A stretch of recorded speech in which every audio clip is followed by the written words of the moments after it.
Good afternoon, Maria Vladimirovna.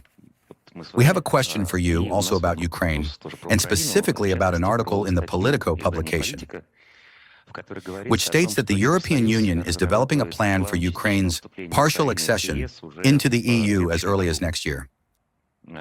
Accordingly, in this regard, the question is Ukraine's membership in the EU still acceptable to Russia? And does Russia not fear the risks?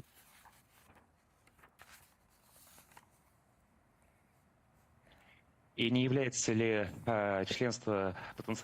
is Ukraine's potential membership in the European Union a potential risk for the start of a pan-European conflict? You know, I like the wording about partial accession.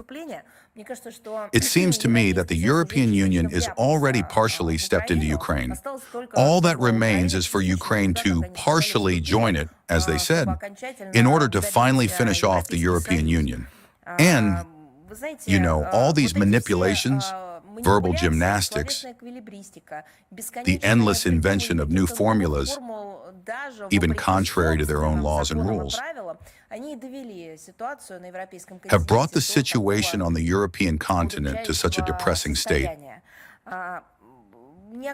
And there is, of course, no talk of any economic development of this issue, which is how the European Union was originally conceived,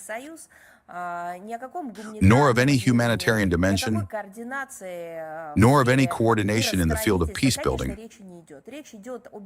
There is only talk of an endless, manipulative attitude toward this issue on the part of Western handlers in the Kiev regime, which is used by them as an instrument. Therefore, we understand perfectly well that the manipulations will continue. We have said repeatedly that countries have been standing in line for the EU for decades already. They have already fulfilled all the requirements, jumped through all the rings of fire, rewritten their internal legislation, and are still supposedly not worthy of being, as you already said, partial members of this organization. Well, apparently Ukraine is worthy of this proud title of partial member. Well, again, these are all political manipulations.